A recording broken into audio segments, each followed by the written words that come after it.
Hey friends. Yeah, how we doing? We made it. Episode 3 out of 3 is here.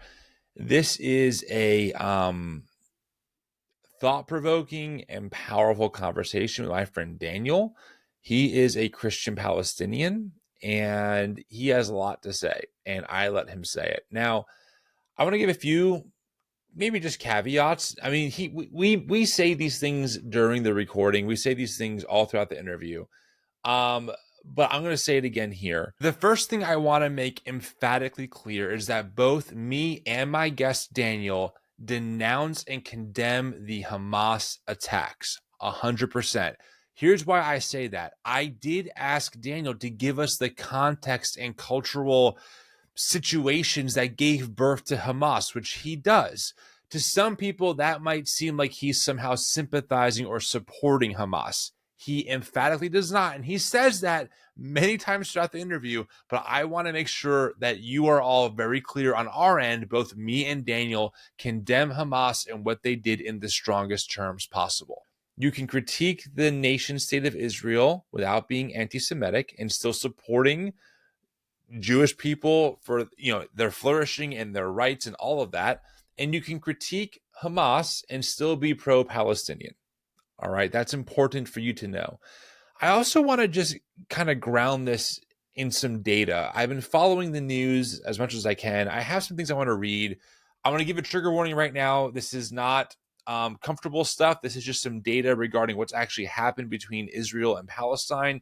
If you have kids in the car, you might want to skip this part, or if you're just sensitive to more, graphic depictions of things regarding violence, you can go ahead and skip this part. But here's where we're currently at. Right now, 1,300 people were killed in Israel because of Hamas's attacks. 1,500 people, including 500 children, have been killed in the Gaza Strip due to the retaliation from Israel. The Gaza Strip is completely cut off from electricity, food, and water, which means that hospitals don't have access to the supplies that they need to help the injured citizens and just normal everyday civilians who are trying to survive. Human Rights Watch, it's a website, has confirmed that Israel has used white phosphorus in Gaza, which does violate international humanitarian law because of how densely populated Gaza is. I saw a video of a boy, maybe 12 years old, with bandages all over his face, trying to comfort his father, who was looking on in shock and horror at the damage done to his son. I'm just trying to give you a small glimpse of what is happening. Hamas descended on a concert festival in Israel, killing over 250 people, taking hostages, and some eyewitnesses have reported that women were raped. I myself have seen pictures of elderly and women shot to death by the attacks from Hamas and just left to die in their own blood. So there's a lot going on, I'm sure. And also, I want to mention this too. There's been a lot of information that's just hard to verify. I'm sure you've heard about this story that Hamas soldiers murdered 40 babies and decapitated some of them. And then I saw that the IDF would not confirm that. And then I saw that they would confirm that. And then I saw Joe Biden say that he saw pictures, but then the White House rolled that back, saying, no, he didn't see the pictures. And then most recently, as of this recording, the IDF released some pictures that they're saying are of the children to try and prove that, yes, this did happen. And I've heard so many other stories in this vein that have either been disproven or not true, or are true, but at first weren't seen as true. So I know that there's a lot, is what I'm trying to tell you. I know that this is heavy, and we're trying to make sense of the fog. And this conversation with Daniel, I think, will really help you understand the Palestinian plight, how Palestinians see this. And then, of course, as a Christian, as a Jesus follower, what does it mean to love your enemy when you are living in the Gaza Strip, when you have watched maybe your own child die, when you've seen friends die, as Daniel has? This is a very powerful episode. I recommend doing your best to listen to all of it. I think it will really help you humanize what is, in our context, the other side, based on how we've come to understand this whole situation in our American lens, in our evangelical tradition of, you always stand with the nation of Israel no matter what. and those people over there are just evil and vile and deserve what's happening to them. That's kind of the mantra. Daniel helps us remember that these are human beings made in the Imago Dei. So, yeah, this is powerful. I'm not going to lie to you. There's some stuff that might make you go, "Ooh, I'm not sure how I feel about that. I'm not sure if I'm comfortable with that." Good. That's why I spent a lot of hours this week making this podcast series possible, so we can get out of our comfort zones and realize more, so we can realize more of the fullness, get a clearer picture of what's going on, and that things are rarely as binary as they're presented to us. So I hope you enjoyed this. I would love your feedback. So many of you have given me great feedback. It means the world. I'm so glad I was able to put this series together for you. I am working on potentially a bonus episode. I don't have it confirmed yet, so I don't want to announce it yet. But if I do make that possible, it will come out sometime next week. If you want to support the work that we do, we are a nonprofit. We're able to do this work because people donate. And that's how I was able to get 3 podcast episodes out with 3 legitimate, experts on the situation to you as soon as possible. So you can donate via the link in our show notes. All donations are tax deductible. I'm sorry if my cadence is kind of off. I'm so tired. It's 10:30 p.m. I'm recording this this intro. I have to stop this and edit everything and get it out for Friday morning, which is in less than 12 hours from now. So I still have a lot of work ahead of me, but anyway, thanks for being here, friends. It means the world. And check out this interview. Give me your feedback. If you want to donate, link is in the show notes. It helps make this work possible. So please consider doing it. It just means the world. It helps. Yeah, I said it 4 times, but it helps make the work possible. Without that, this stuff doesn't happen. So, all right, friends. Talk to you all later on. I'm going to try and get this done, get some sleep. Talk to you soon. All right. Well, my friend, Daniel Bannoura, it is good to see you again. The last time we spoke was about 2 years ago, and I had you on an Instagram Live talking about what we're going to talk about today. So it is good to see you, and thanks for making time. It really means a lot. It's good to be with you, Tim. It's kind of sad that that's when we talk. Whenever some big bad thing is happening, we talk. But otherwise, it's so good to be with you for sure. Yeah. Why don't you give us a little introduction? Who are you? Give us your background, some things that maybe are good for us to know, and then we'll hop into it. Yeah, so my name is Daniel Bannoura. I am Palestinian. I'm also a Palestinian Christian. There is a small number of Palestinian Christians out there. Right now, when we talk about Palestinians who live in the land, who are Christian, when I say the land, I'm talking about all of the land, Palestine, Israel. We can talk about the terminology if that's important. I think it is important what language we use when we talk about Palestine, the Holy Land, Israel, Palestine, Israel. But in the whole of the land, the Christian Arab or Christian Palestinian population is about 5%. Now, I live in the West Bank, and I am from the city of Bethlehem. And in the West Bank and the Gaza Strip, only 1% of the population is Christian. So I was born in Jerusalem. My family is from Bethlehem, actually from a small town next to Bethlehem. It's called Beit Sahur in Arabic, and that's the biblical shepherd's field.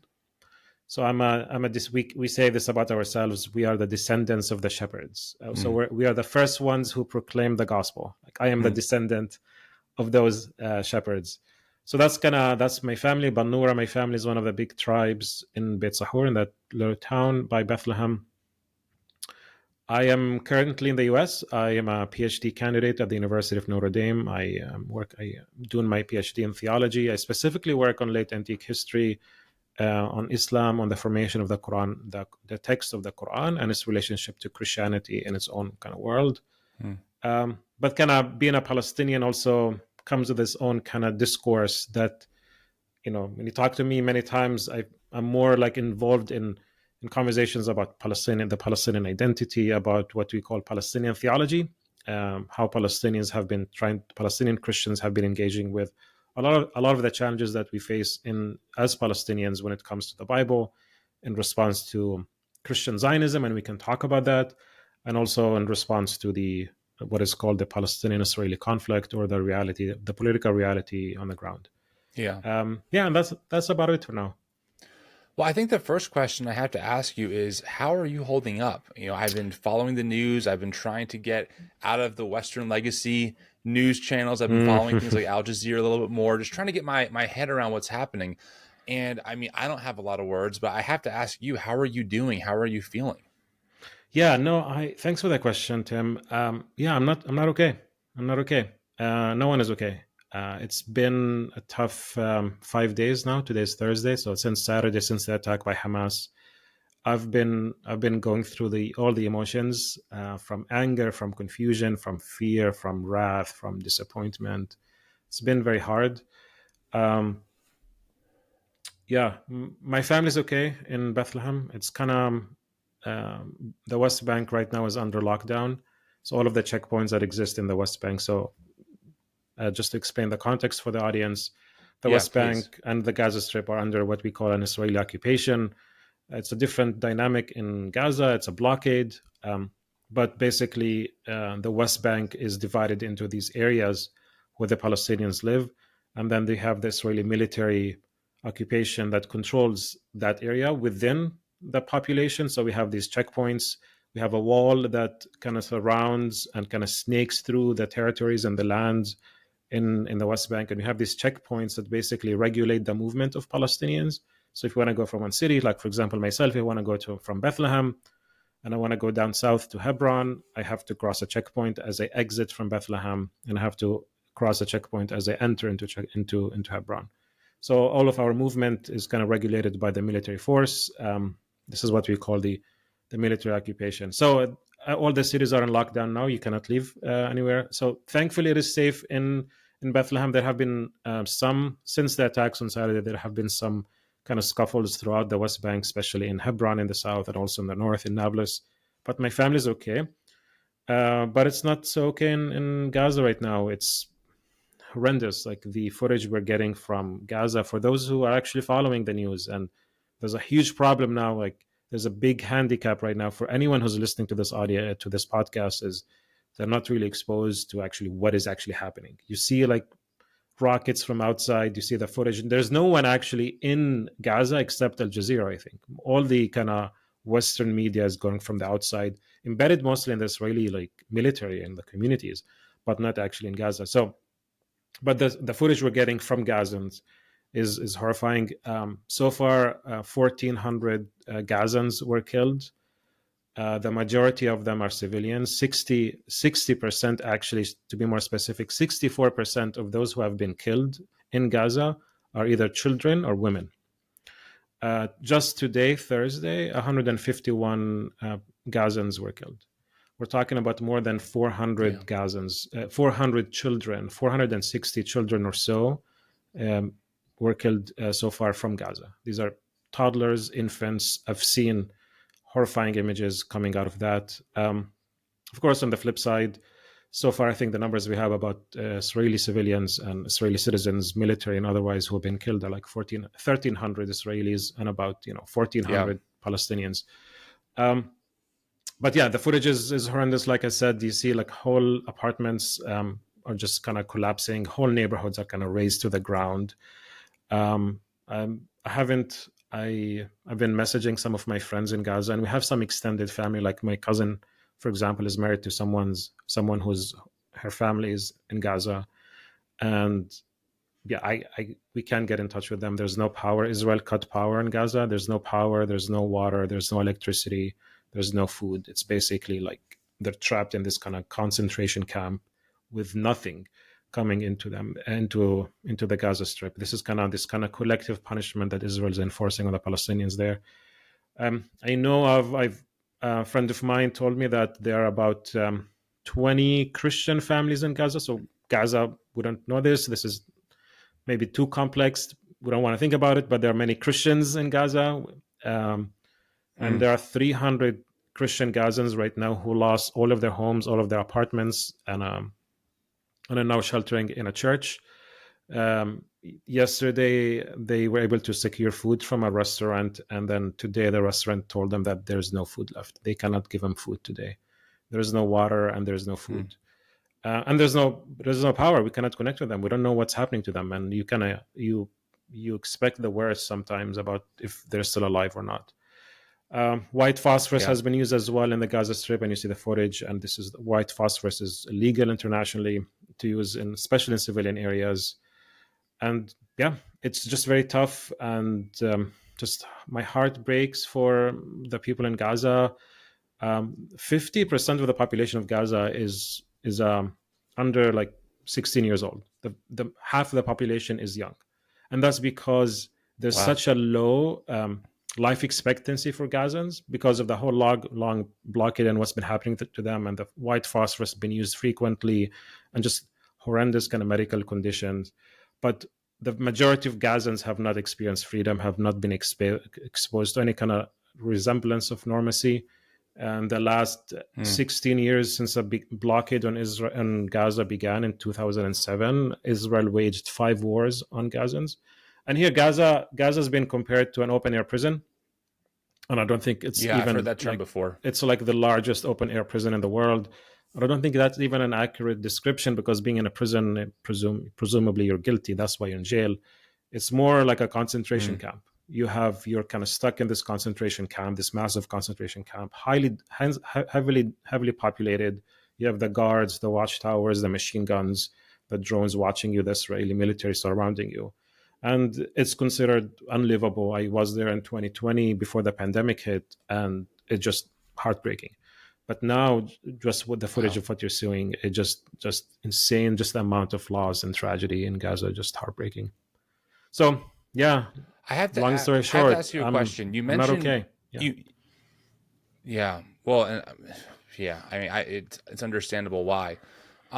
I wanted to ask you a question. You mentioned these blockades or I'm sorry, these checkpoints that you have to go through when you're Hmm. in the West Bank and traveling. What does that mean? Like if you're just going down a highway, there's a place that makes you stop where they check your ID, check your papers. Is that what that is? We don't have highways in the West Bank. The Israelis have highways. We don't have highways. We have bypass roads, and we have like small, tiny roads that we have to go through. I just would have to show you a map. I guess the audience would just have to like look up the West Bank map and kind of would see what that looks like. But basically, it's a very segmented area. It looks like Swiss cheese, if you will. The vast Hmm. majority of the West Bank is controlled heavily by Israel. You have the settlements, and you have just these bypass roads and highways even for the settlers, and Palestinians are kind of peppered in the holes in that kind of Swiss cheese.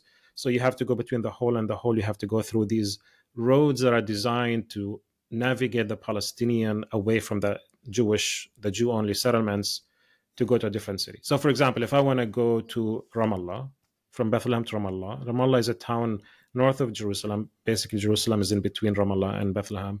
If you, Tim, come to Palestine, Israel, and you want to rent a car and you drive, if you drive as an American from Bethlehem to Ramallah, you get there in 20, Yeah. 30 minutes max. I, as a Palestinian, I cannot go straight up to Ramallah because Jerusalem is in the middle. So I have to go around these kind of bypass roads for Palestinians, and I have to go through a couple of checkpoints. And that would take me like an hour and a half. So you, as a tourist Wow. on a tourist visa for like 3 months, you have more freedom of movement than me, the indigenous, the local person who was born and raised in that area. So it's a system of control, a system of divide and conquer. This is how the military works. You want to control a mass population. So how do you do it? You segment the population into this a system. It's been described as a Bantustan system, like you had in South Africa in the apartheid times, where you have the different kind of Hmm. ghetto areas where you can control and manage, and that's kind of practically that's what we have in Palestine, in the West Bank. Got it. Let's take a quick break. We'll come right back. I want to talk to you about Hamas and your thoughts on that. So let's just hang tight. All right, so let's talk about Hamas. I got to be honest with you, Daniel. I'm just. It's so hard to get like the full picture of who Hamas is. I am learning to separate Hamas from the Palestinian people. That's important. I want to make sure that we do that here. But can I'm hearing words like Hamas is a terrorist group. I know that they've been designated one by at least the U.S. and some other countries. What? How do you think about Hamas? They're the ones who launched this surprise attack on, on the nation state of Israel, etc. What are your thoughts on Hamas, and how do you work with them, Yeah, or so I guess for reconcile it? Does that make sense? right, yeah, yeah, for those, I'm not sure, I'm sure everyone knows what happened, but in Saturday morning, like at 6:30 a.m. local time in Palestine, for some odd reason, we don't really understand how they were able to do it, to break the basically the most secure border in the world. But somehow Hamas was able to break out of jail, if you will, or break out of the concentration camp, and they just went around on a rampage, basically killing every man, every Israeli or Jewish man they could find. We saw some footage that is really interesting and kind of complicates how we think about them, because the narrative in the US right now is Hamas is ISIS. It's just like they're barbaric, they're savages.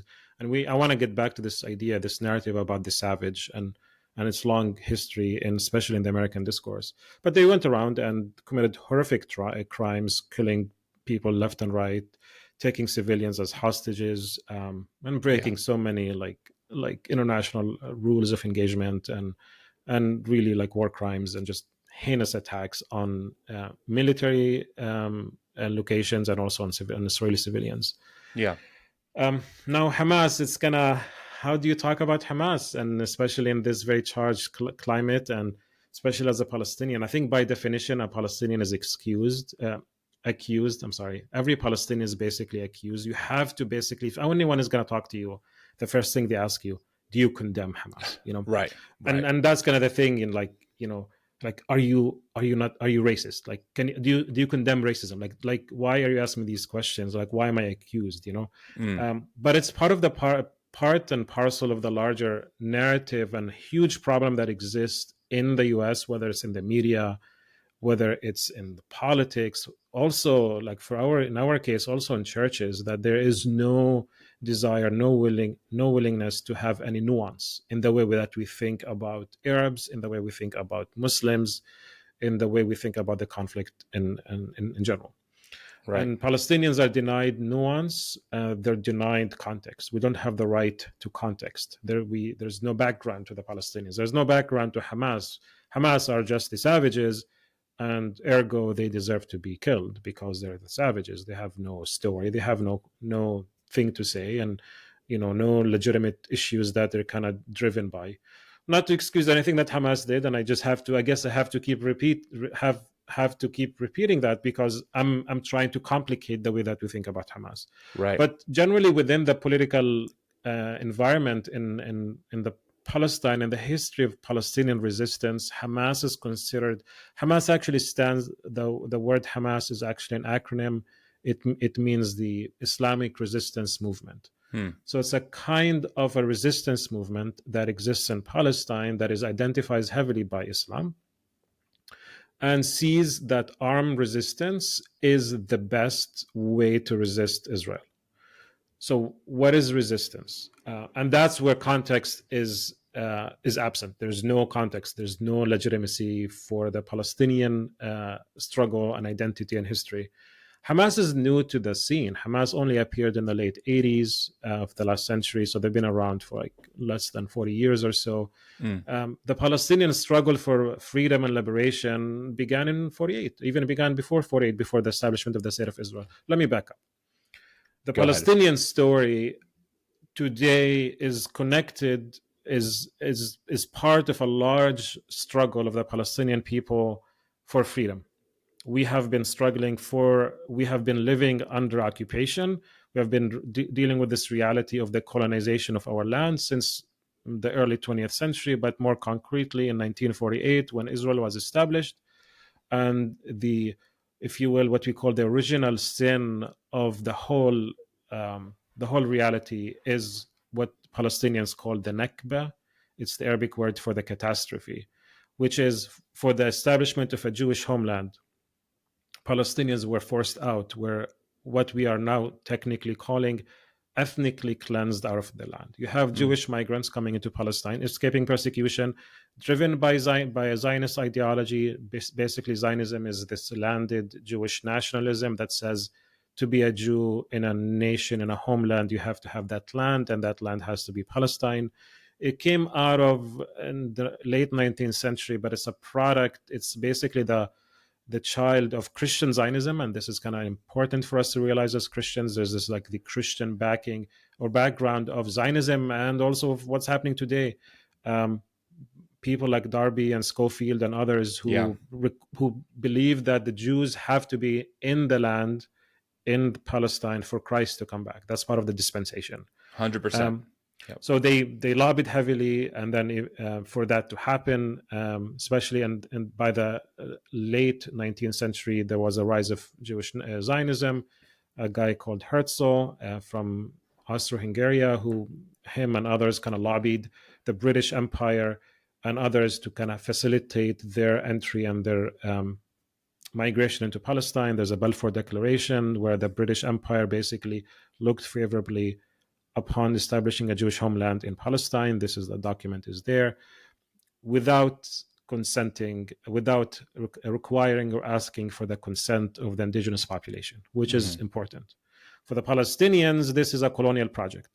Israel, for all the Palestinians, the indigenous inhabitants of the land who are Palestinian Muslims, the majority had been at the time, continue to be. And then you had like 11% of the population, a very sizable and significant minority was Christian. Also, you had Jewish Palestinians at the time living in Palestine. This is like early 20th century, Yeah. according to the British census at the time. This is like a long kind of crash course in the history of the conflict. But we cannot, what I'm trying to do here is that we cannot talk about Hamas, we cannot talk about Saturday without talking about what happened in the last 75 years. 100%.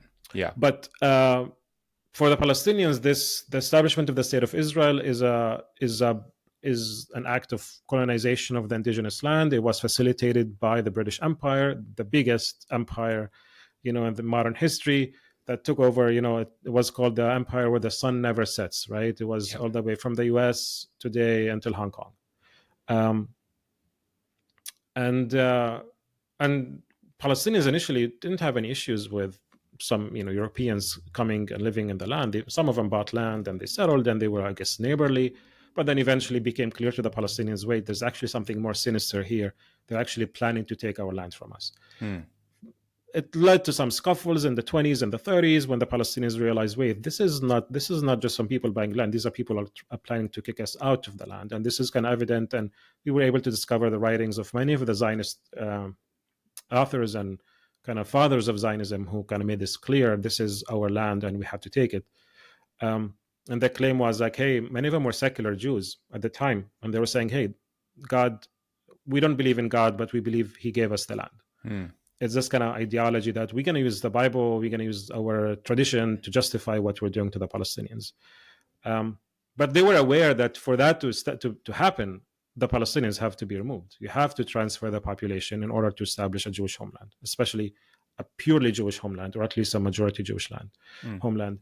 Now, fast forward to 46, 47, Jewish militias at the time basically began a plan, what we call Plan Dalit, which is basically, the audience can look this up, Plan Dalit, which is basically their attempt to start the transfer of the Palestinians by committing massacres among the Palestinian populations throughout Palestine. The plan is we need to push them out so that we can take over and then establish for ourselves this fortress that we can call Israel. So the massacres of the Palestinians began in 47 and 48 and continued, and Palestinians were like hearing the news of like Deir Yassin and different villages and Lifta, and we can talk about hundreds of Palestinian villages, Ailabun in the north, and these are I can think of like a few Christian, like majority Christian villages like Ailabun in the north, Kufur Beraim in the north. These are like Christian villages that were in what is today Israel, but then the militias just came in, massacred people or pushed them out, and basically began this process of what is called the ethnic cleansing of Palestine. Here I'm referring to the work of Ilan Pappé, an Israeli historian, the ethnic cleansing of Palestine. The audience could look that up. And that began, this is the original sin for the Jews to establish a home in Palestine that necessitated the ethnic cleansing of Palestinians from their historic homeland where they lived for generations and generations. And that resulted in what we call the refugee problem. The majority of Palestinians today are refugees. At the time in 48, 750,000, more than 700,000 Palestinians became refugees suddenly. They moved to Jordan, they moved to what is today Lebanon and what is today Syria, and some of them moved into the West Bank and the Gaza Strip. And that's the beginning of the calamity or the problem of the Palestinian people. And that's the beginning of the struggle that since then Palestinians were pushed out. Jewish refugees from Europe came in looking for security and home, and they're on a home for themselves at the expense of the Palestinians. They built their citadel, the fortress they wanted to build to protect themselves on the bones and on the homes and on the lands of the Palestinians. A lot of stuff happened since 48 till now, so we can also deal with it. But I want to just quickly connect that to Gaza today. 70% of the Gazan population is a refugee population. 70% are the descendants of those refugees who were kicked out from what is today Israel into the Gaza Strip. Hamas, not to work with the propaganda here, but Hamas and also many Christians are saying this is our land. They took it by force through colonial powers and through terrorism. They terrorized the people out. Massacres were committed. Palestinians freaked out. They took whatever they could and put it in their bags and locked their doors and left and fled, just like anyone else, just like the Ukrainians today, just like the Iraqis and Syrians with ISIS.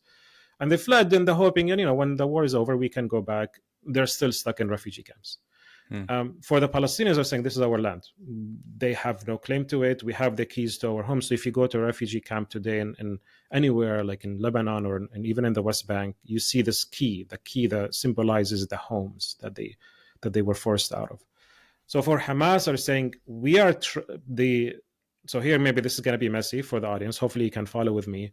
The Palestinian official authority, the PLO, the Palestinian Liberation Organization, or the Palestinian Authority, recognized in the early 90s, the Israeli state.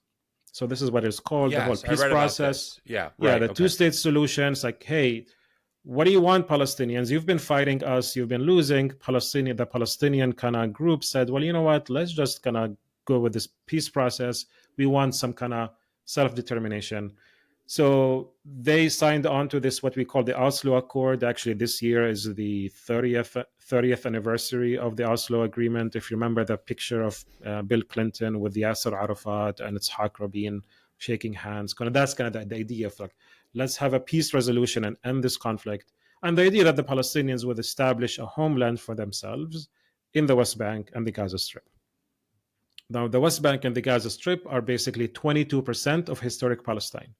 So it's a big concession blow for the Palestinian resistance. Like, what do you mean you're giving up 80% of the land? It's a big sacrifice for the struggle that we've been fighting to claim our land back. So that is the PA, the Palestinian Authority. Many Palestinians are saying, wait, well, what do you mean we're just going to give them 80%? Like, is this okay? Like, that's not moral for us as indigenous populations. Also here, I want to, if it's helpful for people to sympathize with what I'm saying, compare this to the history of Native Americans, right? The natives of the land, who this is their land, and you push them out. These are the savages. Let's kill them. Let's push them into reservations. This is our land now. This is manifest destiny.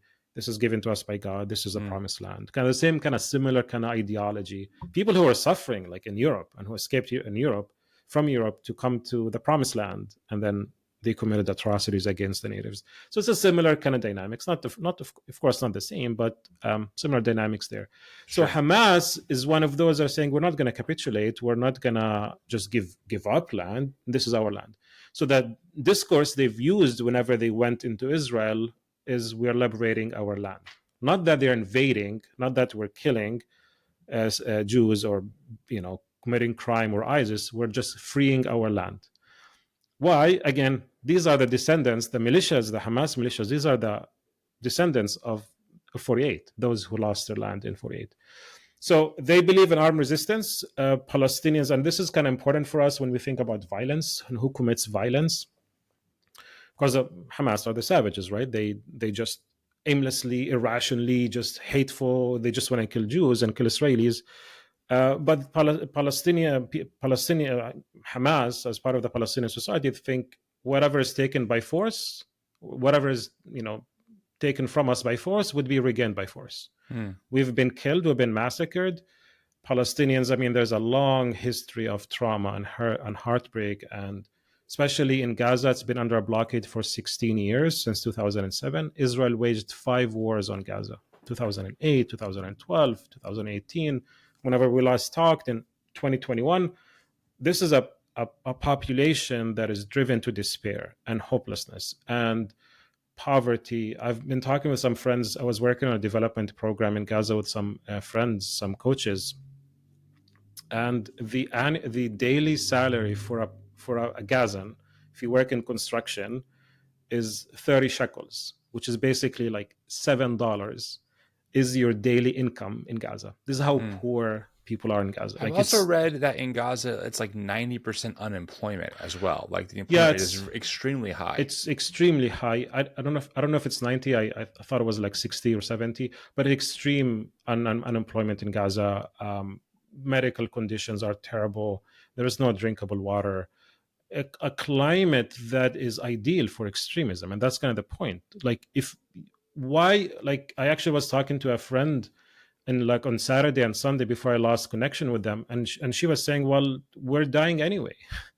Right. I, like, my question to her, like, hey, like, are you afraid that like Israel is going to retaliate? And her response was, we're dying anyway. Like, Hmm. for her, like, there is no prospect of, oh, I don't want to fight Israel because I might die. It's like, I'm dead anyway. Right. Like, it's might as well. And basically and then she made and I'm like, what do you mean? And she was like, like, basically, there's no prospect for me to live anything. Like, I don't know what life is, Um, It sounds like and like literally The Walking Dead is what it sounds like, right? People who are walking around but are just feel yeah, like there's no hope right. beyond. Yeah. Because I'm under the impression, and please tell me if I'm wrong, that not only is Gaza completely barricaded off from the land, but also you can't even escape by water. There's an No, yeah, Israeli yeah, blockade yeah. a couple miles offshore that will stop you if you Uh-huh. try and get out. Is that the case? Yeah, I forgot the distance, but it's a few miles. They're only allowed to fish within like a mile or less than a Yeah. mile or so. Yeah, if anyone looks up the map of Gaza, and like, you can see the barriers there. Yeah, no, they have no access to anything. They're enclosed by land and by water and by air. And Israeli drones and planes are like always roaming over them, scanning them, satellites and so on. This is like, literally, when I'm saying a concentration camp, I literally mean a concentration camp. And infrastructure is in disarray, and like, even now, like if you see like, how are they going to rebuild? Like, I know. the point is, just going back to Hamas, I mean, Yes, please. like, why wouldn't you be an extremist? Like, why wouldn't you adopt a very radical, dehumanizing ideology that says, you know what, I'm gonna pick up a gun. This is the most honorable thing I can do. uh I've have no future. And also, like, Gazans have been killed. Like I said, 5 wars in the last like 16 years. Every Hamas militia member, I'm sure they have a member for a family who's dead, like a father, a daughter, a sister, a wife. And I'm sure, like, what leads you to do something like this? By the way, Hamas was saying when the attacks happened that all the fighters who went, they knew they were going to die. Hmm. Like, they knew that Israel has the military capacity to kill them off, and they knew this. I'm like, what drives a person like this to go to battle knowing that for sure they're going to die? Right. I'm like, maybe someone whose wife was killed in a bombing, or whose kid got killed. Like, we don't understand the amount of trauma and hurt and frustration and anger that these descendants of refugees, and who have been living in a blockade for 16 years, have gone through, for them to say, you know what, Hamas is actually the way for me. And that's a feeling that many Palestinians feel, that, hey, the Palestinian Authority actually capitulated. Hmm. um, Many Palestinians we say this, like, the Palestinian Authority is the contractor for Israel. Hmm. They just do Israel's bidding in the occupied territories. They have no autonomy, they have no control, they can't protect Palestinians. They're just Yeah. the contractors. Israel pays them. They get their legitimacy from the US and from Israel, and not from the population. We haven't voted for them. Like, Yeah. they're not voted in. It seems it's And if you Hamas, oh sorry, god, just yeah. to finish No, feel the yeah, point, feel Tim. free. Go ahead. Hamas is seen, these are the honorable ones who are fighting and dying and resisting this violent aggression that is called Israel. Yeah. So, yeah, go ahead. Let's take a quick break and I'll share with you some of my thoughts after the break. All right. So listen, you've said this 1,000 times. I will say it again. We can walk and chew gum at the same time. Neither of us are condoning or celebrating what Hamas has done. A Yeah. lot of people tonight who live inside of Israel they're mourning, they're weeping, they're gnashing their teeth over what has happened. They've lost Mm-hmm. people, they've lost loved ones. I've Mm-hmm. read a lot of stories. Okay, so none of what I'm going to say is an attempt to try and even smooth over what they have done. If though we want to try and understand the why behind this, right? If any of the audience puts themselves as much as they can in even a fraction of a situation that some of these people find themselves in, where you're in a place where you have no freedom at all, you have no control over anything at all, it's hard to find food, it's hard to find water, you don't know if a rocket might land next door to you, you just Mm-hmm. don't Mm-hmm. know. On Mm-hmm. top of that, maybe one of your kids was killed, right, by someone in the Israeli in the IDF, the Israeli Defense Force, right? Maybe your neighbors were killed, maybe your wife was killed, and it's Right. not a one-time thing where and then there's a path to justice. There's no Mm-hmm. justice, and so you're Mm-hmm. sitting in Mm-hmm. this environment for years with Mm-hmm. absolutely no sign of hope. You know you're going to live and die here in this place of 2.5 million people in a spot that is what 25 miles by like 6 miles wide. I think it's the second most densely I populated think so too. space Yep. Yep. in the world, right? Over time, you can understand. I'll put it this way, I can understand, I can see myself getting Mm. to a point where I would start taking more and more extreme measures to do whatever I had to do to either Mm-hmm. A, enact some kind of revenge, or to do something to wake people up to what was happening. Now, again, I want to be Right. once again clear. None of Yeah. this Yeah. is a way to give Hamas a green light for what they did. And I know that a lot of Palestinians do not support Hamas. It's Mm-hmm. complicated. That's Mm-hmm. fair. Okay. Yeah. But the conditions that we're talking about here are so unfathomable to us. But for Mm-hmm. these people, are their lived daily reality, Mm-hmm. suffering immense loss. And might we both add, Daniel, that currently they're suffering immense loss. Right. 500 Right. children or more Right. have been killed by Right. the retaliation from, and they're calling it that. I mean, this is what the Israeli forces Right. are calling it. Right. They're calling Yeah. it a total siege of the Gaza Strip. They're calling it retaliation. Those strikes have killed. I have seen too many videos, Daniel. I Mm-hmm. can't see anymore. I've seen way too many Mm-hmm. Mm-hmm. videos Yeah. of Yeah. things that I cannot unsee. That as a parent, you're a parent, absolutely have just been gut wrenching. Okay, Right. you're telling me as a parent, I would not go into some pretty dark places at some Mm-hmm. point, thinking, Yeah. what Yeah. do I got to do to make this thing justified? I can at least understand what goes into that, even if I think the Yeah. actions are terrible, dehumanizing, vile, not good, etc. Does that make sense? Yeah. That's spot on, Tim. And so I'll I'll move with this point thought here. You cannot defeat Hamas. Like you can kill the military leaders, you can kill the establishment, you can destroy their offices, you can destroy the prime minister or whatever, like the leaders in Hamas. But the idea of Hamas is not going to go away. Like let's say now Israel is going to destroy Hamas. Like let's say the party, the militias are gone. You're going to tell me that Palestinians are not going to organize themselves again and say, well, hey, you killed my dad, you killed my uncle, you killed my leader. Why when they pick up the gun again? It's you know is let's put this in the American context. The war on terror, 9/11. Let's destroy Al Qaeda. Right. 22 years later, what happened? Al Right. Qaeda is in power. Taliban is in power. I'm sorry. Taliban is in power. Have we destroyed terrorism? No, it's there. Hmm. So this idea that you can just kill terrorism or kill violence, it just doesn't work. We know this as a fact that you cannot. That's not the way that you can defeat terrorism. What is the solution? So like, I just don't want anyone to think like, hey, oh, this is a typical Palestinian who's defending Hamas. All I'm trying to do, and this is based on my Christianity, and like, don't come after me. I'm just saying everyone, including Hamas, including the IDF or the what we call the Palestinians, the Israeli occupation forces, the IOF. Everyone is a carrier of God's image and likeness. Yeah. Everyone has a spark of divinity. Everyone Yes. has worth and dignity that is not dictated by what they do or their sins or their crimes. This is like God-given right? Like this is like in the American psyche. We're endowed by our Creator with rights, right? And all I'm saying is like, hey guys, I just want you to understand the context. I want you to understand what leads people to extremism and violence, and what leads them to commit horrible crimes. And Yeah. that's all I'm trying to say here. But also, who is the I want people to also understand how their culture, how the American psyche as Americans who are products of a large and bloody legacy of colonization and oppression, they need to understand um, what it means, to call someone a savage. Who is a savage? Who is a terrorist? In the Mm. American discourse, a terrorist is someone who deserves to die, doesn't deserve due process, doesn't deserve context. This person deserves to die, and that's the same person that we have historically called the savage. That's the person that we have called also the slave, the black slave. These are people who have no dignity. These are properties. These are people that we have every justifiable reason to enslave them, kill them, put them in reservations, and so on. And in many ways, the Palestinians have become that, and also by extension, especially Hamas, because of their heinous crimes and what they do. They are like the prototype. They have what's his name? Lindsey Graham was saying, I was just looking that up. He said level kill, the place. What was level the place, his kill word? them all, kill them all. Kill them They all. have no dignity, Yeah. no worth, no. Right.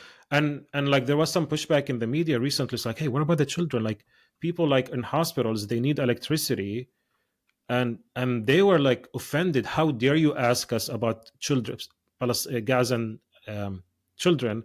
When the World War II was happening, when we were bombing Dresden, we were not asking what about the kids, right? When Yep. we bombed Hiroshima and Nagasaki, we're not wondering, oh, there are Japanese babies there, there are mothers there. No, we bombed them, and that's what I like. This is kind of where this warmongering, colonial, just nasty, anti-Christ ideology that Yes. people do not deserve any dignity.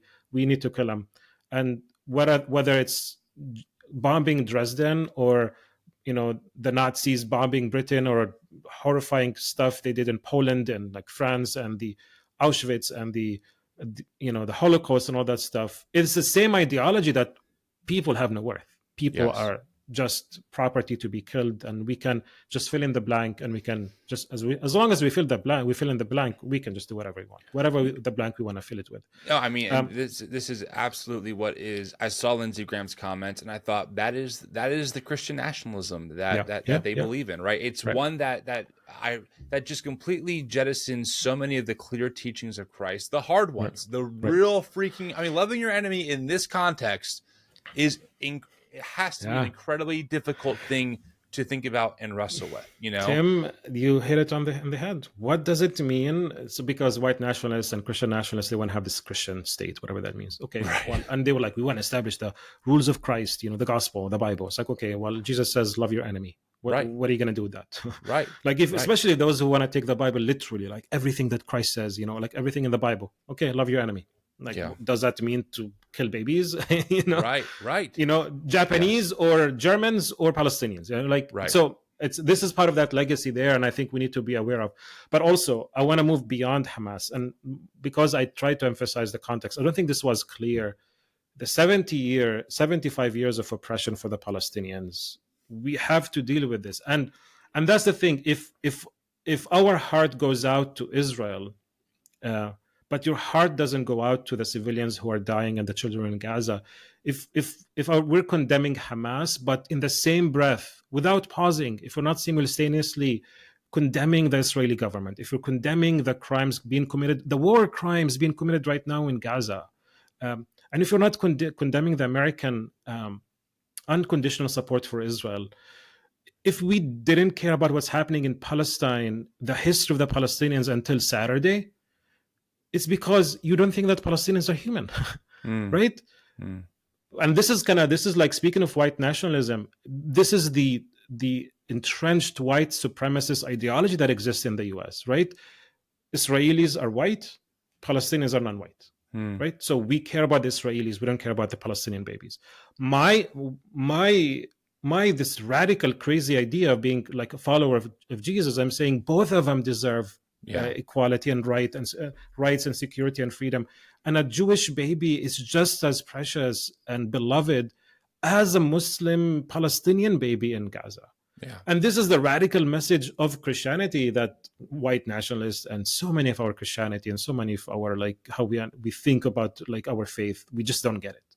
And it's just so heartbreaking. And why are we having so many such a overwhelming kind of global conversation about Hamas right now, when we're talking about 75 years of Palestinian oppression? Before Saturday happened, This year has been the bloodiest year for Palestinians for the last 20 years. Not in Mm. the Gaza Strip, in the West Bank. Like more than 300 Palestinians have been killed in the West Bank, including 40 kids. 40 children and babies were killed, including, like, this comes to mind, a 3-year-old kid in Bethlehem. The Israeli occupation forces came into their house. I don't know what they were doing, and the kid freaked out and ran away from the soldiers and had a heart attack and died, like just like that. 40 kids were killed in the last year, Mm. until now. 400. Where were the panel discussions? Where were the podcasts? like Yeah. like Right. where's the outcry about, and the rage and the indignation about the suffering of Palestinians? Nowhere. Like, Yeah. we are not human. We're animals. We have no worth in the imagination, in the politics, in the media, in the churches. Palestinian. I mean, if we, because the West might be Islamophobic, or we cannot like relate to Arabs and Muslims because they don't speak our language and they're Muslims and therefore they're bad or whatever. Palestinian Christians like myself are also absent. There's no conception. What about Palestinian Christians? If we can't, Mm. if Americans cannot sympathize with Muslims for whatever, I don't want to assume the worst in people, but for whatever cultural reasons, or they're far away, they're brown. Do you care about your brothers and sisters in the faith? Do you care about Right. this the Church of Christ that, like, not not to gloat, and maybe this is like more of a joke, like we protected Christianity for 2,000 years. It's my ancestors, of like the ancestors of Palestinians, took the gospel to the world. Like Paul is from that land. Jesus is a Palestinian Jew from that land. Yeah. And Christianity spread because of the witness of the Church of Jerusalem. Like, Yeah. Christian Palestinians say, we are the descendants of the Church of Jerusalem. We are the descendants of Pentecost. But for some reason, because Christianity is white, right, we're absent. We don't exist. um, and this is like a hard truth that we're not going to admit, but it's, I think, for all practical purposes here, if you understand white supremacy and the power of white supremacy in the American discourse, this is what it is. I think at the heart of it, Palestinians are not human. And if they do anything, if they attack armed resistance, they're terrorists. If Mm. they critical of Israel, then you're anti-Semitic because you're criticizing the Jewish people. If you are trying to push for non-violent resistance, for example, BDS, the most violent, um, um, the BDS is the non-violent movement of boycott, divestments, and sanctions, like a proactive, creative, non-violent ways to kind of put pressure on Israel to end the occupation. Mm. That's considered anti-Semitic because you're targeting Israel. Mm. Nothing. And if you write books, and if you publish, if you write poems, you're a provocateur. You're like trying to make trouble. I was in a panel discussion today, and there was an Israeli woman, and she said, like, we should not call this apartheid because apartheid is problematic. By the way, the description of Israel as an apartheid state has been, which connects it to South African apartheid, has been realized by many important human rights organizations like Amnesty International, like Human Rights Watch. Even Israeli human rights organizations like B'Tselem are saying the reality in the ground in Palestine is between the river and the sea, between the Jordan River and the sea. So all of the land is of apartheid, is of Jewish supremacy up and against over the Palestinians. There's no outcry. This is apartheid happening all over again. This is just like South Africa. Mm. But if you remember, Christians were supporting South Africa, Yeah. the apartheid. Only later on in the 80s, and also like many evangelicals were saying, you know what, like the only problem we have with apartheid is that it's not allowing us to evangelize well, but otherwise it's a good system. And like there's some work has been done on the history of support for apartheid in evangelical circles. But we, just like the church supported slavery, just like the church supported apartheid, and now this reality that has been described as a settler colonial apartheid reality, Christians today, Americans, the West in general, have no understanding that, wait, are we, like, seriously, we're doing this again? Like, how many times do we as Palestinians have to say, hey, we exist, like, can we talk? Can we like present it well? Can we? And this is just, politics, media, the movies and TV shows, and how the Arab and how the Muslim is portrayed is horrendous. So this dehumanization of the Palestinians is part and parcel of the whole conversation. We cannot talk about Hamas before we talk about this dehumanization of the Palestinian. And for the long struggle, 75 years, Mm. too long, Yeah. too long. Until when are we gonna like be quiet? Right. Until when? Right. And Palestinians are saying, and like if like the radical voices, are saying we would rather die standing than die on our knees. Hmm. We would Yeah. rather. There's like a famous poem that says we're dying standing like the trees, like the olive trees. Just the Yeah. olive tree doesn't die; it kind of dies in place, standing up, doesn't fall down. We're saying we're gonna die standing up. And for Hmm. many of them, and this is kind of the Palestinian resilience and love of land and fighting for freedom. But for many people, dying while standing means also standing up to the rights. It means carrying the gun and killing the enemy, as we saw with Hamas. Hmm. I don't know. This is might be like too much, but I think like anyone who's listening to this, like we need to understand this legacy of racism and dehumanization that exists in our psyche and our practice. Listen, you said a lot of things that I think need to be said. I think the audience needs to hear it.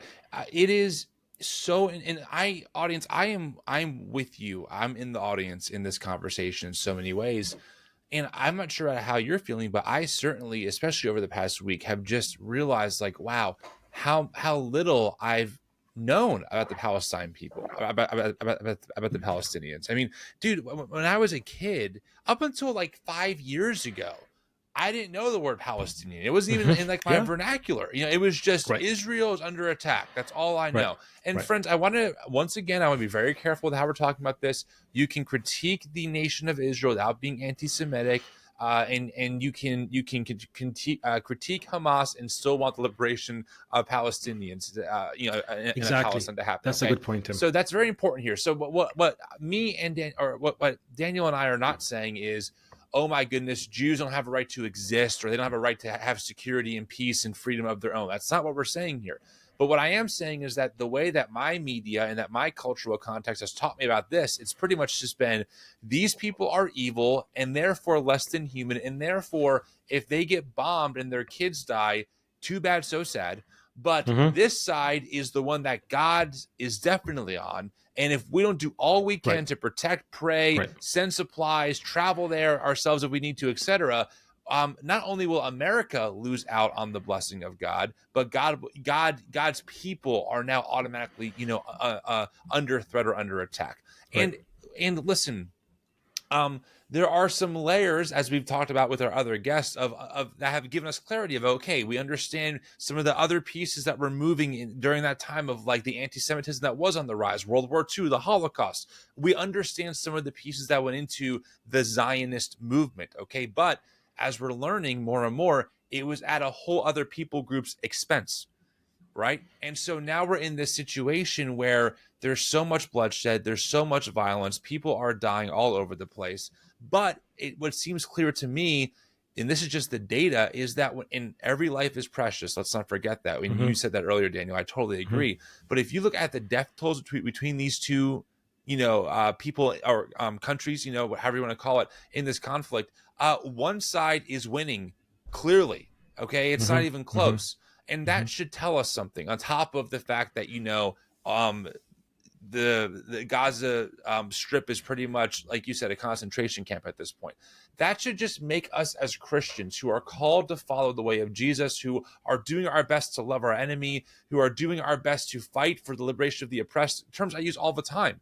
This is when rubber meets the road. And also when it gets Mm-hmm. really sticky, right? Because we don't want other people on the other side of this conflict dying either. We have Mm-hmm. an obligation to love whoever our enemy is as Christ followers. And Daniel, my question to you is, as a person who is very much a Palestinian, right? That is who you are, and I love that Mm-hmm. about you. It's Mm-hmm. so necessary that you do speak up and that you say these things. You're also, I know, a radically devoted Jesus person, right? And Yeah. Yeah. I know that you, as a person, based on our talks in the past, take nonviolence and take loving your enemy incredibly seriously as an ethic.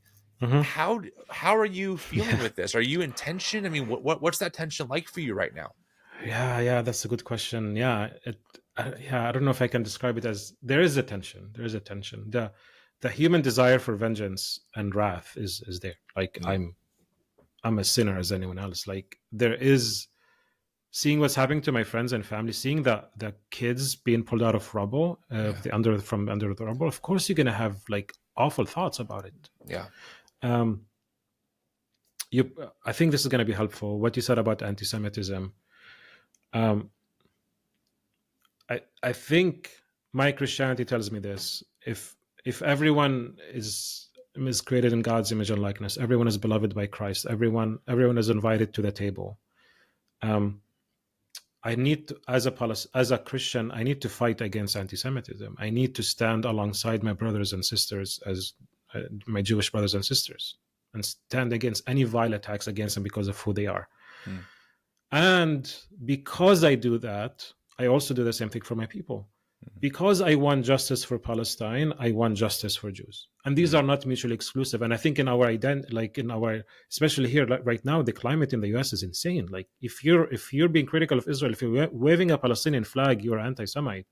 And what I'm saying is like my desire for justice and freedom for my people Yeah. is universal. Like I want that for everyone. There's that kind of interconnectedness of our humanity, that we're connected together, that because I struggle for freedom, therefore I struggle for my black brothers and sisters, like for queer brothers and sisters, for Jewish blacks and sisters, because of my desire for freedom and to be treated as a human. How dare I dehumanize anyone else? Like Right. there's just that's Exactly. a contradiction of terms.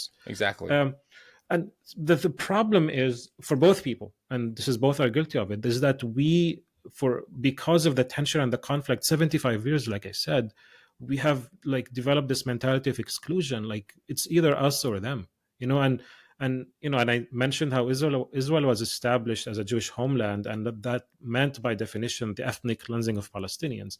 The idea was to create the fortress, the citadel of Israel at the expense of Palestinians.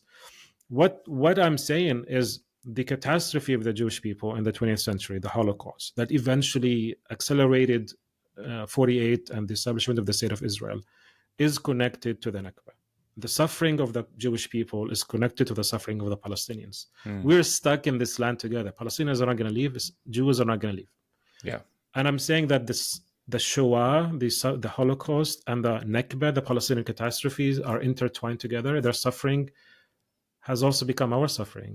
I don't, and I think we have to realize that moving forward, that we need to come together and like understand our shared humanity and our shared worth. I totally understand, and this took me back up. I grew up. The only Jew I knew is a soldier. Is the soldier who killed my classmate Johnny. It shot him in the neck in Bethlehem. Christian boy. We were like 8 years old We were like 13 years old. Shot him in the neck. Killed him. That's the only Jew I know, the sniper. And then later on, it became the guy who, the soldier who sexually assaulted me at a checkpoint. It's the soldier who shot my cousin. It's the settlers who are attacking and burning like trees. This is the only Jew I know. Hmm. Do you expect me not to hate Jews? Like it just makes sense, right? Like that's what a Jew is. That's the one who is abusing me day in and day out. Tim, I became a Christian, like the whole like typical evangelical praying for my salvation, on my side of my bed as Israel was shelling Bethlehem, and I was really worried that I'm gonna die. So I'm gonna pray the sinner's prayer right now because I think I'm gonna die. Hmm. Like I became a Christian, a born again Christian, because I didn't want to die by the Israeli bullet. Like how messed up that is. It only took me, Tim, to just come to the US, honestly, and meet Jewish people, and just made incredible friendships with.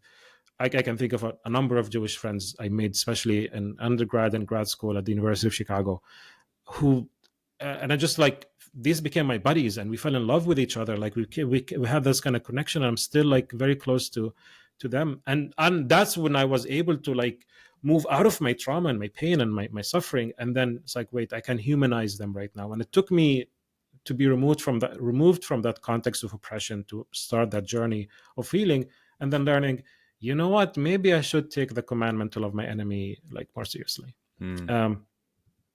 So, and that's kind of the thing. That's kind of that's how my Christianity comes through, is to see the worth and the value of my Jewish people, and also for me to understand what the Holocaust did to them. This is a problem. This is a burden and this is so unfair. And this is where like my anti-colonial kind of impulse is going to come through. Jews moved to Palestine because of rampant racist Christian anti-Semitism. Yeah. And Palestinians, with our Nakba, with our catastrophe, with what's happening right now, is in many ways we're paying for the sins of Europe, the sins of Yeah. the West, the Yeah. Christians and their anti-Semitism, uh, you know, the Catholic Church and Protestant, the Lutheran Church supporting Nazism and the horrific kind of theology and ideologies that were at place at very powerful kind of in play here against the Jewish people, and that led to their exodus, looking for a homeland, and I'm paying for it. But Yeah. now I still have to do more work, especially as a Christian, to come. You know what if I was in Auschwitz? How can I put myself in their shoes? And Tim, this is hard work. This Palestinians are not ready to, how can you expect a victim to like sympathize with a victimizer? We cannot Right. do this. And only by Right. the grace of God, like honestly, like just took a lot of work and patience and just God's work in this to be able to like just sorry for the Christianese, just for the spirit to work and like just learn how to like learn how to love my enemy and then how to make my enemy my neighbor. Like, just to finish the thought, we have two clear commandments from Jesus about this issue that I think is relevant to me. Love your enemy, which we talked about, and love Yeah. your neighbor. Yeah. Whether I like it or not, as a Palestinian, these two are the same. My neighbor and my enemy are the Jewish people in Israel, the Israelis. And I just have no choice but to love them. And I'm not saying this is like to show my piety or like this is hard work and this is a struggle that I always go through every time, especially something like this that happens. Yeah. My commandment now, I just have to do with it. And like at core, I'm like a raging pacifist, like influenced heavily by non-violent pacifism, Christian pacifism, and nonviolent teachings. The church in Palestine has an incredible theology on nonviolence and so on. And I'm a product of that. And thank God for that theology. And we can talk about Palestinian evangelicalism and Palestinian Christianity vis-a-vis the American church. But I'm a raging pacifist. I think this is the model of the kingdom of God that comes out from within, transforming our reality, bringing the excluded into the table. Jesus proclaiming his gospel in Luke 4 to be a gospel. He opens Isaiah and he says, "Today this is happening in your midst, the liberation of those who are captive." And for me, this is literally the people in Gaza. That the gospel is a message of literal liberation for the Palestinian people. Yeah.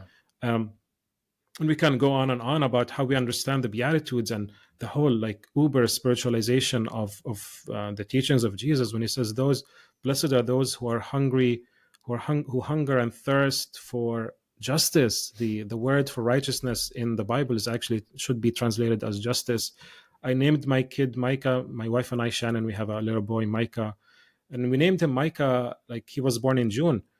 And he's our prayer in Micah 6:8. We were hoping he would be born on June 8th, just to fit with the verse, but he was born on June 13th. And I'm like, come on, come out, Micah. But we named him Micah because that's our prayer, to do justice and love mercy and walk humbly with God. And that's kind of this is how I understand the gospel. This is how I understand the proclamation of the good news. The good news is for the Gazans. The good news is for the Palestinians, for the Muslims, for the Jewish Israelis. Yeah. And it's a radical calling. And I think us in the West, especially in the West, man, like we just don't get it. Yeah. We don't take Jesus seriously, especially those who claim that they take Jesus seriously. These are the ones who are not taking Jesus seriously. 100%. But anyway. Let's take one more break, and when we come back, I'm going to ask you about your take on some people who have made some headlines in their writings. So hang tight for a minute. Okay, so it's interesting because I'll be honest with you. There are two people who I consider more conservative / moderate evangelicals who overall I've come to respect, and that is Russell Moore, who I've had on the show now twice. His most recent book, Losing Our Religion, is honestly, it's a great read. It's powerful. I also have appreciated David French more and more for how he's talked more openly about just the problem of Trumpism and nationalism, and I think that's been great. I've been honestly very disappointed in both of their responses to all of this because, and here's why. Because I think that they are more intelligent and smarter than the pieces that they put out, which has pretty much been here's why you side with Israel, and here's why we have to defeat evil, and like no exceptions kind of vibe. And it's just like, oh man, like Russell, like I know that you know enough to talk about this Mm, conversation in the nuanced way that it needs to mhm, lead the people who I know listen to you, who will never listen to mm. me, a little bit closer to the reality, like we've been talking about this entire interview, that Palestinians are humans too. They are Right, full right, humans made in the image of God. And what's happened to them between the phosphorus and the bombings is inhumane and breaking all kinds of international rules, etc., and children are dying. What are right. I know for a fact you've read at least Russell Moore's stuff. I mean, what is your take on that, and like, what's your response to someone like Russell? Yeah, no, that's a good question, Tim. So the article by Russell Moore is American Christians should stand with Israel under attack. Yeah, it's a problem. I was very disappointed by Russell Moore, and I don't know. I hopefully I would have a chance to chat with him at some point. Maybe you can connect us together. Sure. And David French. I'm a huge fan of David French, and I follow the Holy Post and Oh yeah. on those discussions, and I'm a fan of his thoughtfulness and nuance and care. And also Russell Moore, I was super impressed by his take against white nationalism and racism and what he went through with the SPC and so on. Yeah, but this, I agree with you. This was hugely disappointing, Tim. Yeah, it's frustrating. Now, he makes the point Hamas is evil, is pure evil, and I don't think David French would not. I think he would follow the same like argumentation. Yeah. This is pure evil, and this is functioning, I think, within a just war theory paradigm. Um, the only solution for like extreme evil is to eradicate evil. Again, I think this is just by definition is very problematic. Neither one of them is quoting Jesus. I don't know if they do, but they're not quoting the Beatitudes, and they're not quoting, love your enemy. So I know that for sure, and I think this is a struggle. This is going to be a struggle that evangelicals have to deal with. Do you take Jesus, the teachings of the kingdom, seriously, or you're just kind of working with how you want to work out Romans, 12 or 13, or like how you want to work out like the Old Testament and apply the Old Testament to this? I think the Jesus method, the way of the kingdom, is radically different from the way the world thinks. I think, excuse me, Russell, excuse me, David, I don't think you're functioning within a paradigm of the kingdom of God. I think you're functioning within the paradigm of the world. I think any other person could say the same thing you're saying and doesn't have to be a Christian. This is controversial. Hot take. That's what Hamas says too. Hamas says Israel has to be eradicated. Israel is a great evil. Israel did this to us for 75 years. This is very I'm going to be in hot water here. I'm comparing David and Russell to Hamas, but this warmongering ideology is why we have so much bloodshed and pain. And David French is I don't know what to say right now, but David French is also a product of American imperialism, of the American military.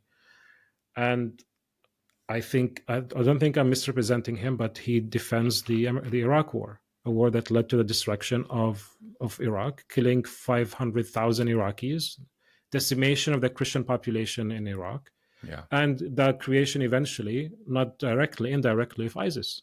Right. I respect both of them well. I just do not see Jesus in this discourse, whether the American militarism, and this is my own radical anti-colonial kind of attitude of pacifism and nonviolence and the way of the cross. The way of the cross is not the way of the gun. Those who live by the sword die by the sword. What does that mean? We have to unpack that. Yeah. And Jesus was very clear about the way of the gospel, the radical way of Jesus turning the other cheek, which is not pacifism, it's not capitulation, it's radical nonviolent resistance of standing up, of fight, of refusing to slap back, but to give the other cheek, to challenge the person to do it again. This is standing up to what's right and like controlling the impulses for revenge and violence. And I think David and Russell, sadly, I love them. I learned a lot from them, but I think on this issue, they're missing the boat, and they're more influenced by the American political military discourse of power, of might. Of might is right. We are the best country in the world. Therefore, what we do is right. They're influenced more by that than by the radical call of love that we see in Jesus. Yeah. I hope they won't take offense to this. I'm assuming they're gonna listen to this. I don't think they would, but if they I would be would, honored and if they did. Like, hey, David, hey, Russell. But no, uh, I doubt but they if would they, take offense to it. yeah, but if they listen to it, I would love to engage with them. Hopefully, this not would not be offensive. But this is again me as a Palestinian Christian, me as a Christian who's a Palestinian. Yeah. I am someone who lived alongside Muslims all my life. I'm doing theology at Notre Dame, but I'm working heavily on Islam, and that's gonna, as a Palestinian Christian, I speak Arabic. I have a Bible here on my my shelf, and have a Quran next to it. Those things come hand in hand together for me. I speak Arabic, the language of the Quran, and I read the same Bible that you read. You know, the Wow. now I read the NRSV, not the ESV. I used to do the ESV, but now I kind of moved. But this is kind of my backstory being like reformed and restless. But I'll save that for later. Yeah. Not any of those anymore. But yeah, as a Christian Palestinian, we Palestinian Christians and Arab Christians, and this is one of my biggest qualms with Russell. We are invisible. We are invisible to Russell, and we are invisible to David. They might Yeah. mention us in passing, but we play no role in how they think about the world, Right. and how they think about Hamas, and how we think about Muslims and Arabs in general. Maybe I'm wrong. Maybe that's not fair to them. But when Russell Moore writes American Christians should stand with Israel under attack, there's no mention of the Palestinians. There's no mention of the Palestinian Christians. There's no mention about the context of what we've been discussing here, the history, the legacy of oppression. And it's hurtful, and it's like very disappointing. And here, as you know, as like I'm in pursuit of an American citizenship, right? My family's been naturalized. I'm in the process right now, and the US is a second home for me. Like, I'm Palestinian, but I'm like also very Americanized, and I'm a product of the American educational system, and a product of just the blessings of this country, and the beauty and the people, and so on and so forth. Traumatized by so much of the pain in this country, but obviously I love this country. That's why I'm Right. here. The potential, I think, of this country. But many times I feel like I'm in like enemy territory. I feel like I don't belong here. I Mm. feel I'm just invisible as a Palestinian, right? Like, just the discourse. And it's not just, so putting aside what's happening in Gaza, we should never put that aside. But putting it aside for now, like when it comes to the political discourse with Biden and all of the Republicans and the whole government right now, the media right now, just like horrendous, like vile what you're hearing in the media. And also my brothers and sisters, like I'm also invisible too. Like, I get if the US has its own national interests, it feels it needs to support Right. Israel, Right. uh, democracy, and this kind of like, because that's kind of Russell Moore's point. I appreciate him staying away from Christian Zionism, but he's saying this is a liberal democracy, and we need to like stand along the liberal, and like it is not a democracy. It's a Mm. democracy for Jews, but that's it. Mm. And I can unpack that with you later if there's any kind of interest in this conversation. This is a country that controls populations, and these populations do not have representation. And the soldier that attacked me and pushed me and harassed me and killed and whatever, I didn't vote for this military to come. They control my life, and I have no way to. I didn't vote for them. So it's a democracy only for Jews, but not for the 5 million Palestinians in the West Bank and the Gaza Strip. And even within Israel, Israel is not a true democracy. There are very specific laws in Israel that gives preference to Jews up and against non-Jews in Israel, non-Jewish citizens, especially Palestinian citizens of Israel.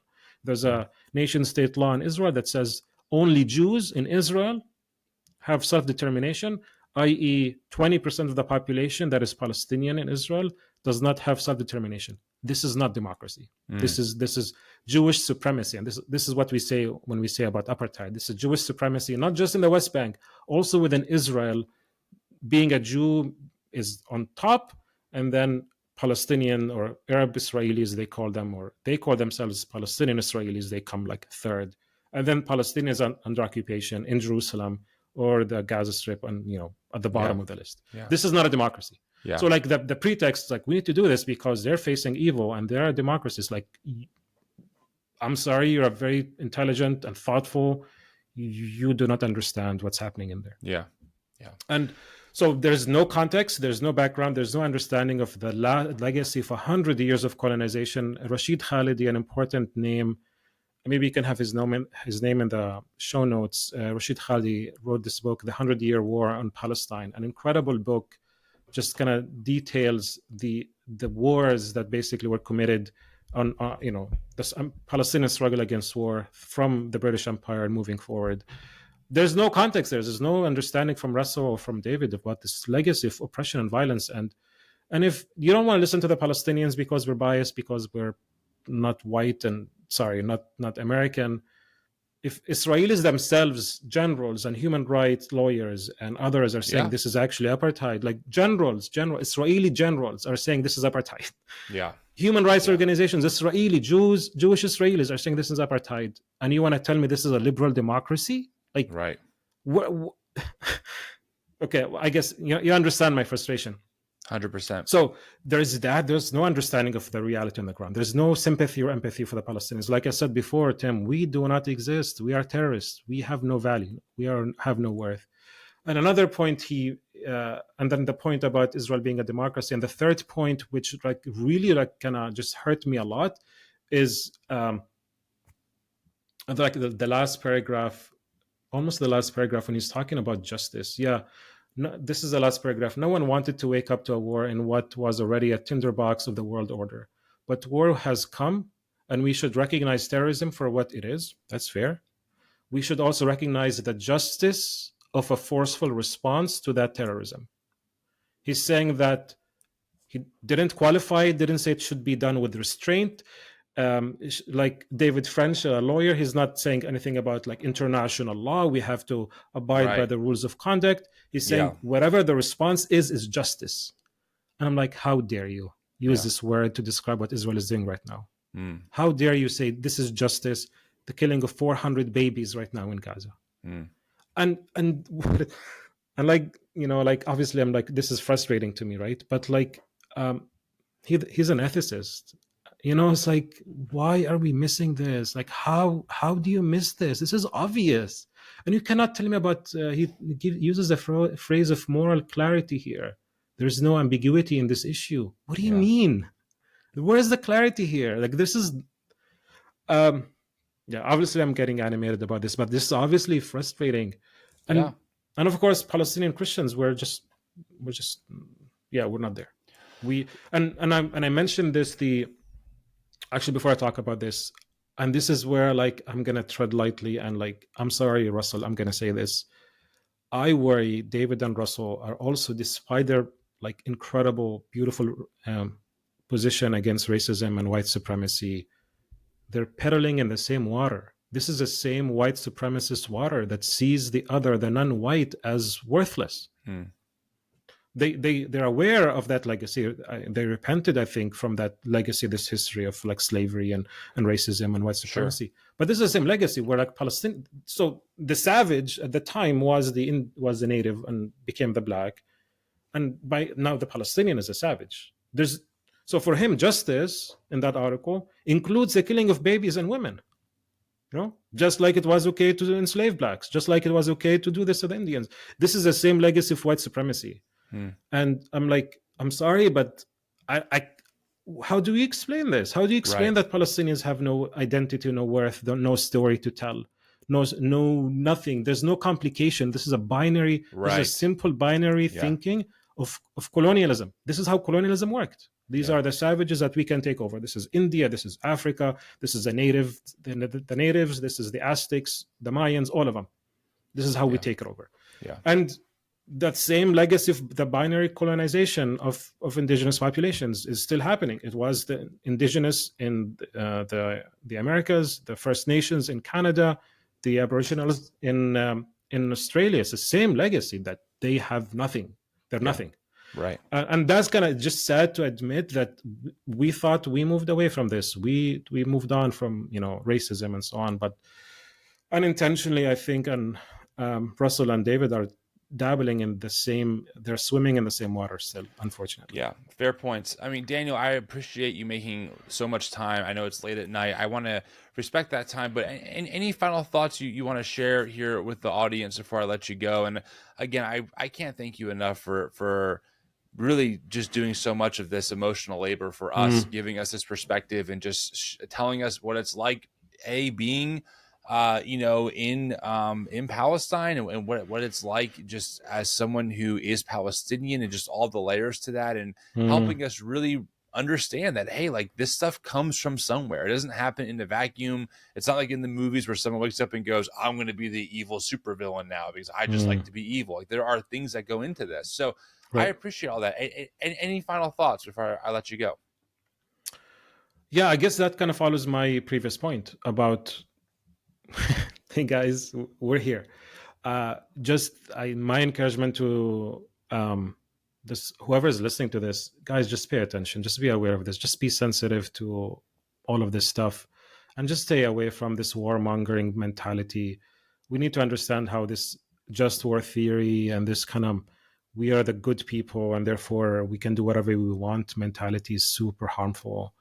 And secondly, what I said about Hamas and anti-Semitism and all that stuff, like, please just be aware that there's complexity in the world. Like, Mm, you can condemn Hamas. What Hamas did is heinous, is despicable, um, and anti-Semitism is despicable. And you can say the same thing. Like, you can say both things at the same time.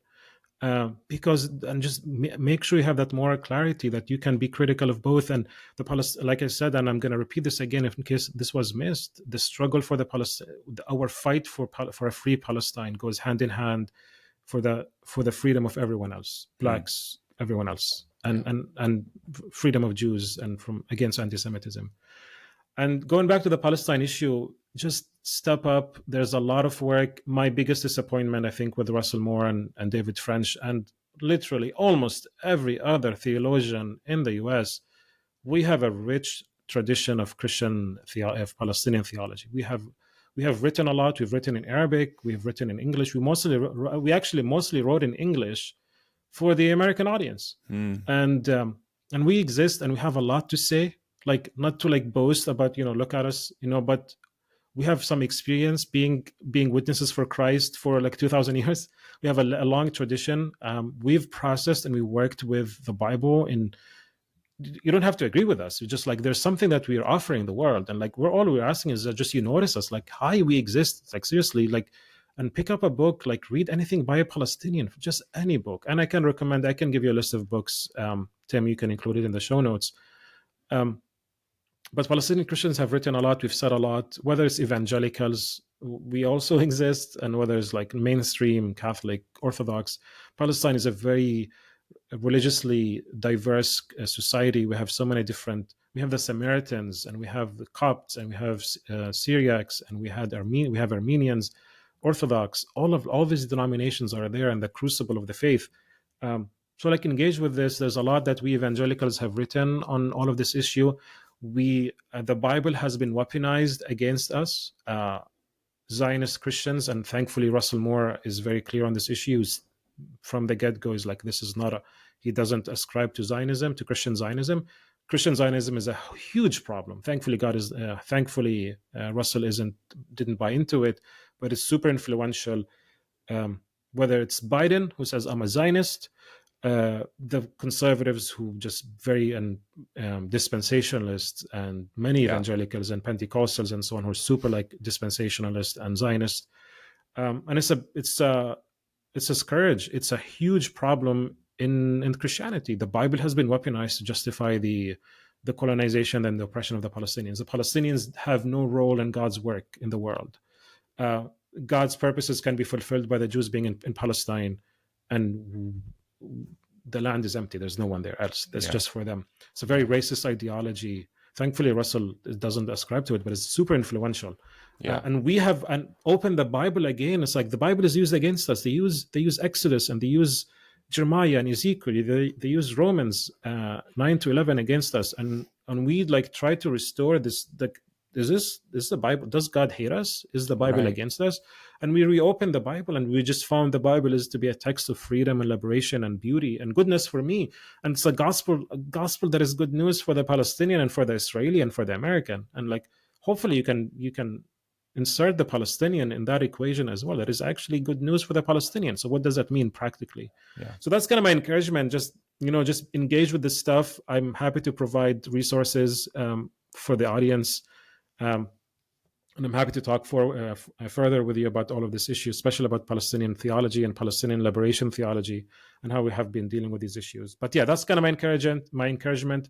And last point, when it comes to pilgrimage and trips to the Holy Land, um, it's not the Holy Land. It's a very broken place. But it's Mm. also not just Israel. I guess you want to go to Israel, but also there's Palestine. There's a Mm. Palestinian society. The churches that exist in Israel and in the West Bank and the Gaza Strip, these are the churches that have been maintained that we as Palestinians have been worshiping in. Do not go to the Holy Land, quote unquote Holy Land, to look at the churches and ignore the brothers and sisters who have been praying and kept these alive for you, to come Mm. and watch and pray in them and take pictures of them. We exist. Like, you want to come to the Holy Land, go to Jerusalem, which is East Jerusalem. The old city is Palestinian. Most of the people there are Palestinians. Go to Bethlehem too, my hometown. Go to Hebron, see what's happening, the horrendous stuff in Hebron. There's like this propaganda. This is like a big industry of tourism that shields the tourists from the Palestinian territories. They don't meet with the Palestinians. They don't meet with the Christians, the churches. They just go jump from one church to the other, take pictures, read the Bible, go to the Galilee, and then leave. And no encounter with the living stones, the people who, the Palestinians, especially the Christians, but Palestinians in general. There's no encounter. Yeah. And there's a lot of work to be done there. Like, how do we meet them? You know why we're invisible? Why we are the terrorists and like we have no worth in the American psyche? Because even in their tourism, we don't even exist. Mm. Mm. So there's a lot of work that I'm asking, I'm hoping, and I'm praying that Christians would need to do to Yeah. unpack all of this, to examine all these things, and kind of do better. And there's work to be done in the political sphere with lobbying and speaking to your representatives and all that stuff, and your government. But maybe that's beyond what we can do. But if none of that works for you, at least can you pray? Can you pray for the peace of Jerusalem?